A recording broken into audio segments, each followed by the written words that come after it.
You are listening to the 90 Days Later podcast with Anna Charles, episode 111. Welcome to the 90 Days Later podcast, where I show you how life with less alcohol is more fun than you think.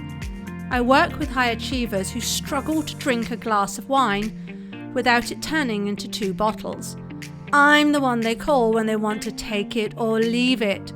So if you want to change your relationship with alcohol that doesn't involve counting days sober, you're in the right place.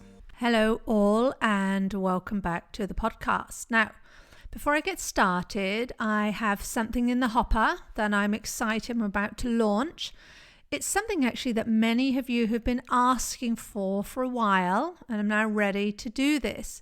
And it's for you, those of you who you want to get help with changing your relationship with alcohol, but maybe you're not ready for one-on-one personal coaching. Maybe that isn't for you, it's not your vibe, but you're looking perhaps for a community to share and work towards your goals, whether it's to moderate or to quit entirely, right? Remember, I'm all about you deciding what is best for you. You're an adult human, you know yourself best. I'm going to be offering a judgment-free space. So I'm actually opening up a new program about that later this week. So watch this space. If you have questions and you want to get in front of the waitlist queue, email me already on anna@90dayslater.co. Otherwise, later this week, you will see this. You'll read about this on my website, my socials, or the rest of it. But if you want more information, it's anna@90dayslater.co. Okay, enough with the advertising, on with the show. So here we are, episode 111. This, my friends, is one of my favorite numbers, and it wasn't always that way actually. For you, those of you who are into this sort of thing, I love the numbers 4 and 24, have very special feelings for me, meanings for me. But 111 kind of snuck up on me. In fact, this was the number that my youngest son's peg number at school. They all had numbers. You had to sew their numbers into all of their kit, PE kit and stuff. And he had 111. And I loved it actually because it was really easy. If I ran out of labels, I could just use a marker pen. 111, done. In fact, super funny story. When he was at school and this one school, and I had some labels made with his name and then 111. So one of, I don't know if it was a teacher or a student, asked him if he was, the third, if that was his name, the third, like you might have Chuck Majors, the third, if he was the third of those in the generations of our family. No, it was just his peg number. But there you go. Anyway, ever since then, I see this number everywhere. I was just looking at the washing machine this morning. I had 1 hour and 11 minutes to go. I kid you not. We go on long trips. I look at the speedo. There's frequently 111 kilometers to go or 1 hour and 11 minutes left. Get this. We even live at number 111. We were living there before my son got his peg number. So it's a number that actually has been cropping up in my life. And I didn't notice it. And now all of a sudden I notice it and I see it everywhere. And we talk a lot about this, right? Being aware of what's going on in your life. And I was talking about this with someone recently and they said, that's an angel number, 111. Didn't know that. For those of you out there who are interested in this stuff, what does angel number 111 signify? It's about love and wholeness and the thoughts that you carry in your mind coming to pass. So you better keep them positive. So I wanted to choose a topic for 111 where it really speaks to the thoughts you are having in your mind about how drinking shows up in your life and how to, the importance therefore of keeping this positive I want to give you some real techniques here and tips as to how you can reframe what's happening. So today we're talking about weekends. Who doesn't love a weekend? We think very positively generally about weekends, right? It's our time off. They're going to be good. It's relaxing and all that stuff. I don't have to go into work. Even if you work from home, right? You can close the home office or at least power down the computer and spend time with your family and all those things. But how often, how frequently is it that the weekends are the times when we end up drinking more than ever, right? And then we precisely are taking ourselves further away from what we want. We want that relaxing downtime with the family, and what do? We're sozzled, and we're sleeping it off, and we're not our best selves. So that's what we're going to be talking about today. My first point I want to talk about here is understanding your personal patterns, your personal weekend pattern. Before I take on new clients, I hold an initial call with them. It's free, by the way. It's where we talk about where they are and where they want to be. This is where we start to talk about their drinking patterns. This is a much more nuanced topic than obviously we can cover in that initial call, but that really gives us an opportunity to really set out the stall and just see what's going on for them before, we start our work. By far, the most common pattern that I see is heavier drinking at the weekend. Right? So we might be over drinking during the week, but normally there's a postscript and it just gets worse at the weekend. Hence the name of this episode. But important side note, if you have a shift work, or a lifestyle that's anchored around a different kind of metronome, then apply your version of the weekend to that. For instance, one of my lovely clients is a performer, right? She's in entertainment. For her, Sundays and Mondays are the equivalent of our weekends, her downtime, because she does a lot of work on Fridays and Saturdays, right? So just bear that in mind, right? Not everybody's weekend always falls on Friday to Sunday, but for the purposes of today, those are the days I'm going to be talking about. Now, if we think about the weekend and we think about heavier drinking at the weekend, you might be saying, well, of course, Anna, it makes sense. It's the weekend. It's Friday. It's Saturday. It's Sunday. So I don't have to work. It's my time for partying. It's my time for doing what I want. I don't have any responsibilities. I haven't got to drive anywhere. So drink driving, I don't have to think about it. I can just chill out and just have what I want. Besides, this is what I do. It just is, right? You may have been trying to cut back your drinking on the weekends. It's dry January for many people, but even if you're not doing dry January, you just might have been trying for a while, and maybe you can do it for a bit and then you're white knuckling it and you're successful during the week, and then it all just goes to pot. Hell in a handcart, as they would say, on a weekend. Why is that?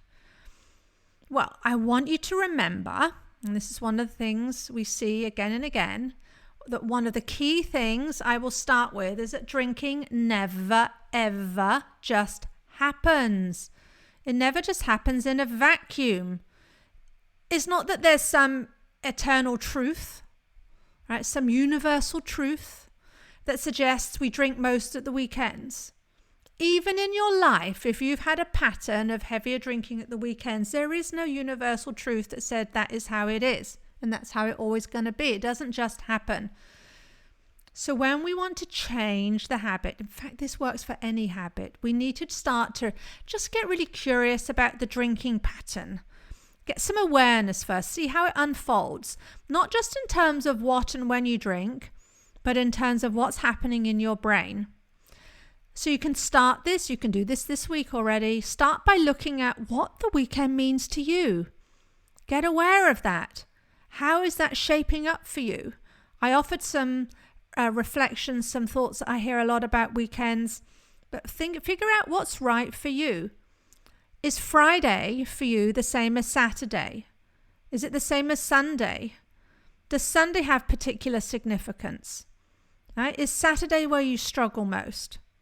Is Thursday the killer day for you? Because if whatever happens on a Thursday defines what's going to happen for you at the weekend, get some awareness about this. Don't just fall into the, of course, it's the weekends kind of story. It's just a story. It's a fairy tale. No, I want you to get specific, because we know already that even if you start drinking at 6 p.m. on the Friday and then you're kind of into weekend drinking mode, we know that you aren't going to drink continually all weekend.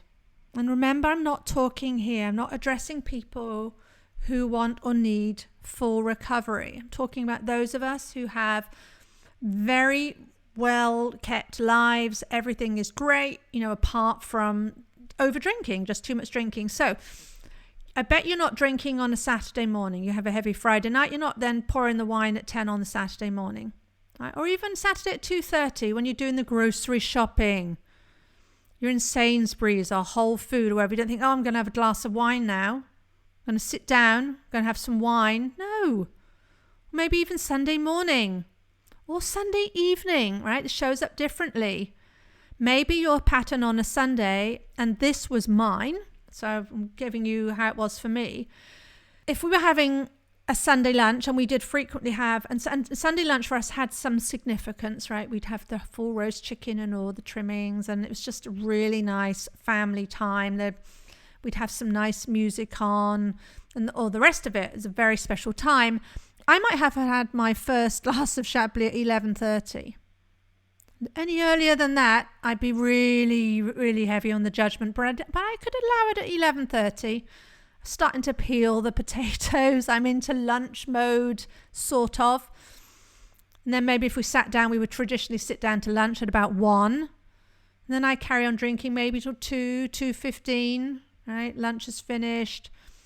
Plates are all done or in the dishwasher, finishing up the wine. And then, do you know what I would do? I would fall asleep for the rest of the afternoon, pretty much. And then I'd wake in the evening feeling rubbish and I wouldn't want to drink then. Right. So that would be my pattern. I'd have Fridays were a big trigger because of not working, Saturdays less so, and Sundays were a big one for me. Right. So understand how that is showing up for you. All right. So that's the first thing, get awareness. Now I want to talk about fatalistic patterns that I see so much. This goes along the lines of we start on Friday, right? And then I'm into my weekend pattern, Anna, and it kind of sets off, and that Friday pattern then sets off Saturday and Sunday. So if you don't do Friday perfectly, you tell me that just Saturday and Sunday, they're just going to be, it's just going to be dreadful. It's going to be catastrophe. They're all messed up too. All hinges on doing things right on Friday. And again, as I said earlier, I sometimes have people say all hinges on Thursday being good. That will set the tone for the weekend. This is such fatalistic and passive language that does not serve us. And you might want to argue with me on this. You might want to say, yeah, I see that, but this is what happens. This is the truth of my life. But let's have a little fun with this. Let's take this kind of fatalistic thinking, right? Got to get Friday right or the rest of the weekend is ruined, and take it outside of alcohol. And I want you to think about being on a road trip, right? Maybe you're on a road trip, you're going somewhere, you take a wrong turn. You arrive in a wrong town. This is not where you wanted to be. Maybe even a long way off your course. I want you to think about what you do there. Now, I remember once, oh my gosh, seared into my memory. This is about 30 years ago. I was driving with my husband, who was then my boyfriend at the time. We were driving from Holland through to, I think it was Switzerland. We were driving from Holland, and our next destination was Luxembourg. I was driving, obviously wasn't really concentrating. Now, this was in the days, in my defense, perhaps, before GPSs, and I do tend to have not a very strong sense of direction. But before I knew it, we were in Germany. We were just driving through Germany, and my husband looked at us, where are we? And we had just gone through a town called Venlo. That name still drives the stab of fear through my heart. Yes, it's one of those memories I have had to learn to accept. Right? I had been driving down the road in the completely wrong direction to a completely wrong country. Something like for about an hour, we calculated afterwards. Now, my husband, boyfriend at the time wasn't very happy about this. Neither was I, as you can imagine what that conversation was like. But there we were. We were just having driven through Venlo, and we're now further away from our goal. We're now inside Germany, not deep inside Germany, but we're in Germany. What were the options at that moment? We could stop, turn around, go back where we were going, We could stop maybe and find another way forward. But remember, this is in the days before the GPS and we were going in the wrong direction. Or should we just say, that's it, trip's finished, we're never going to get to Luxembourg, oh, woe is us. No, of course we didn't. It was galling. It was really galling. The wasted time, the wasted petrol, just the whole thing, just remembering the memory sends me into the shivers. But at no point did we say, well, that's it. Might as well just keep going now. It's all finished. No, never did. It's like you say a lot also on another similar example. If you turn up for work late on a Monday, do you say that's it? I'm just going to stay home for the week? No, just make more of an effort to get in on time on Tuesday. So I want you to cut out this defeatist language. Friday and Saturday and Sunday are all different days. 5 p.m. to 6 p.m. on a Friday is different to 6 p.m. to 7 p.m. on a Friday. Yes, it's harder if you have started drinking and then you find yourself in this situation. If you've got alcohol in your system, it's going to be harder to stop and reframe. I get it, but it's not impossible. You can still decide. You already do this. You already know this. Let's say you've been drinking and let's say you'd had a bottle of wine and you hear of some family emergency. You would sober up pretty quickly, right? You'd find a way to offer support at that point. You wouldn't say, oh, well, a bit drunk, had a bottle of wine, I might as well just keep on going here. No, you wouldn't. You decide something different in that moment, and that's always open to you right now.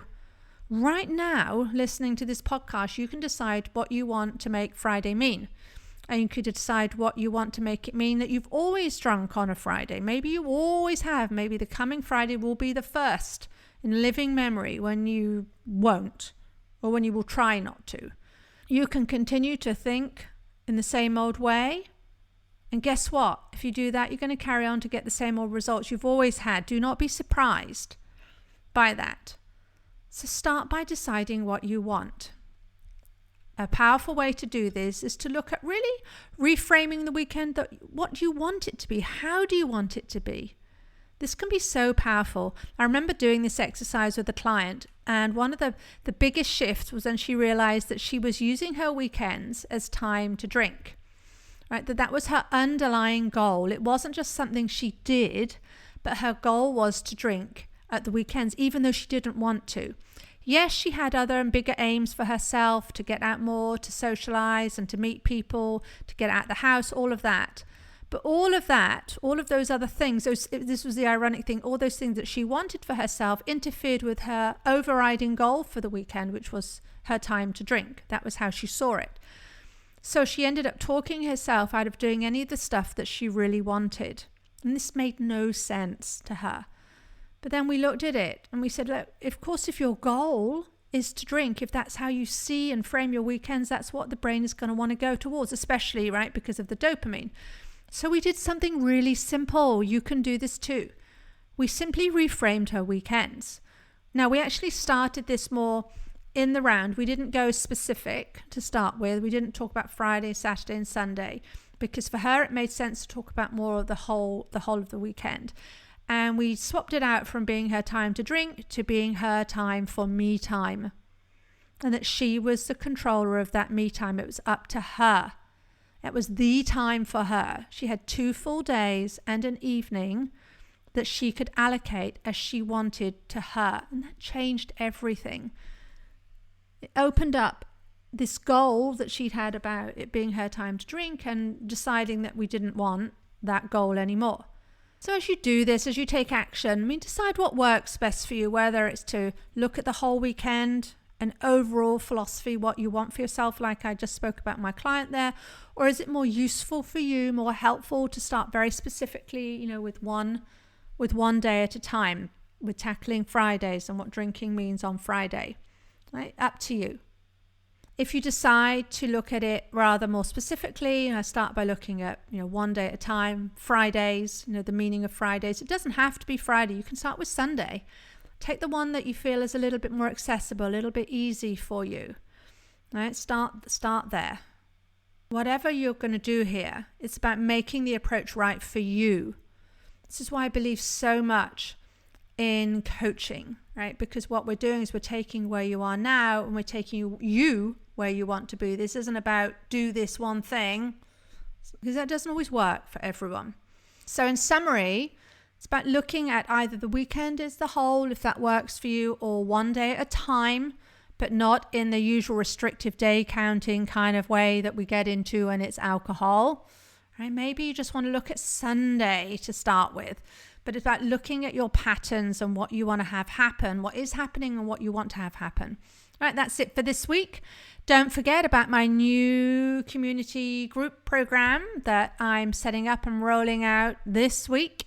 If you want to get on the waitlist for that, so you can get the details ahead of the crowd, all you got to do is email me on anna@90dayslater.co. Otherwise, I will see you next week.